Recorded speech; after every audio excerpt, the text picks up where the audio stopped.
So fill in. How difficult is that? You never voice in your ear when so much is on the line. NASCAR.com. Go to AOL get a rhythm. NASCAR.com. Has experience on top of the roof, but your rhythm is going to start right here, 4 or 5 wide. It's overcast. We could have a threat of showers. Out in front of the field, he won his second pole yesterday.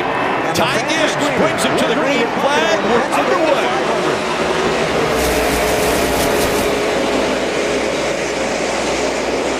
And now rocketing down the front stretch into turn 1. They all stay 2 by 2. Peeking out just a bit there is Ross Chastain. A bit surprising, very much more organized than we've seen here in the past. They've got too much in the back half, and then we see 3 wide trying to figure it out off of turn 1. And now down the long pond He gets through that first turn, and now they head toward the tunnel turn. There's a tunnel underneath turn 2. And it is rough. Side by side for the lead still through turn 2. This is the second corner. You'll hear the drivers call it the tunnel turn. The access tunnel into the infield goes underneath that corner. And this is a tricky corner. It's pretty difficult to run 2 wide from turn 2. They did it successfully. It's very aerodynamic. You don't want to be around other cars going through turn 2 because you go through there so fast. This extremely long front stretch, really the second longest, and he does. He clears the 24 and then swerves down to try to get away from that drag. Casey Mears in that third and final corner, and now down the longest straightaway on the circuit. So he clears the 24. This is the first time these guys have gone here comes Martin Truex Jr. A lot of people have had Martin Truex Jr. off the top of their list as far as favorites coming into this race. And every category I look at, wide, a lot of this lap average. And for second place, here comes Kurt Busch. Last Sunday, everything you want if your Casey Mears. Busch in the 97. That was yesterday. We saw heavy rains this morning. We'll have watched the rubber off the racetrack. And just how much different will it be after the Xfinity Series race? Underneath somebody getting off of turn 1 and run with them all the way down the long pond. It's really your corner in turn 2. You want to be on the inside. Sorry, Walt. Brian Vickers in 25. Working on Jamie McMurray, and he'll pick up the 6th position. And Tony Stewart, the 20 car, trying to make the pass on Jeremy Mayfield on the outside. Very courageous break move into on victory Tony lane here at this level. They're pulling away easily now from William Byron and Martin Truex Jr. We're talking about Joe Nemechek losing all the gears in his transmission back in June. Makes their third. Well, third is actually 1-to-1. That's a normal high gear in a 4-speed transmission. That's the battle for second. Very loose getting in a turn 1 there. You mentioned his car getting sideways first win. I actually talked to him about that down there too. The race here today. I said, when you have a car as fast as you had qualifying, and you put on a performance like that, do you even think about the idea of winning one of these races? That's a tough corner to go and do side by side. I don't want to drive myself crazy trying to think about all the things I can't control.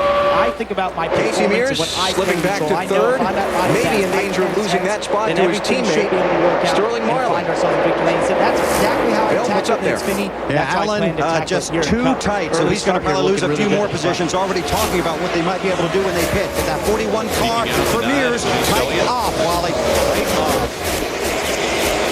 which means getting out of line. Get on the throttle, staying in line, will slide up the racetrack, and it's throttle induced height. So when he's on the gas, the car quits turning and it slides up the racetrack.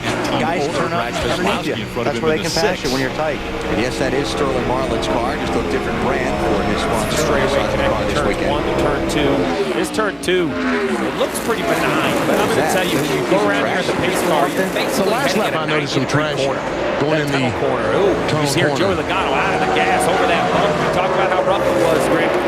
22 did not handle the bump as Joey had hoped it would. So Sterling up to third, Casey Mears back to fourth, and here comes Elliott Sadler in the 38, going to try and get that spot from him. See that car push when they came off that corner, just exactly what we've been talking about. The middle of all 4 corners of Indy is not a big bump. Talk to Tom Perry, talk to Elliott Sadler. They are excited about this race and Indianapolis next week. He's driving a brand new car they built specifically for Pocono and Indy. Very good in these flat racetracks. When they tested Indianapolis, many of the teams there said the 38 was by far the best car there.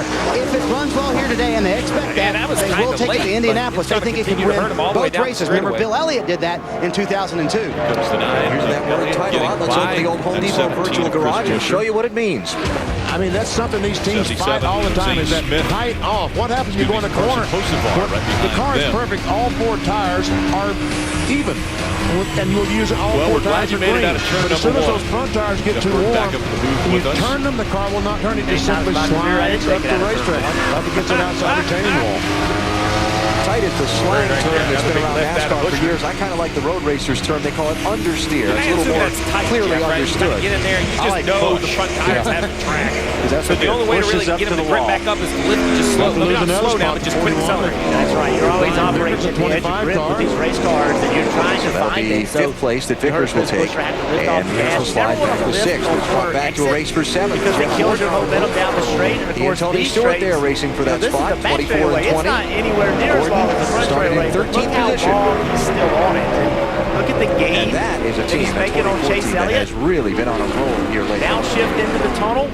Led the most laps in 3 of the last 5 races. Hearing me, he went to the gas. He never came back last out of it. Last 4 That's finishes, first, 4th, 2nd. Not bad, Matt. Running in 8th, Stewart trying to close it on the 24. Jeff Gordon. The only thing he's telling his crew chief, Robbie Loomis, at this point in the race, the car is tightening up and tightening up quicker than he thought it would. So they're going to keep that in mind for that first pit stop. It should come on somewhere around lap 35 to 40. Really strong maybe suffered a little bit. Normally when the car, if it's tight this early, it's only going to continue to go that way. So they're definitely going to have to adjust and make that car lose their first pit stop. There's Kurt Busch, last weekend's winner, running in second riding. He's about a second and 7/10 behind the leader. Pretty strong, trying to chase down Joe Nemechek. He finished 5th here in June, Alan, and decided to bring back a different car and completely different package. Looks like it paid off. It's in my imagination, Jeff. With no right front brake, a little bit tight off, too much left rear. Yeah, I think it'll come back next year and be worse. Last week, of course, he won the race, and Jimmy Finning said they brought a different package here because we weren't good enough to win the race. And finishing 5th right now just isn't good enough. What he was Kurt Busch last Sunday at New Hampshire. He started the 42nd and won the race. Joe Nemechek is out in front early in the Pennsylvania 500 at Pocono Raceway. Kurt Busch, Elliott Sadler, Sterling Marlin, second advantage over William Byron early here at Pocono.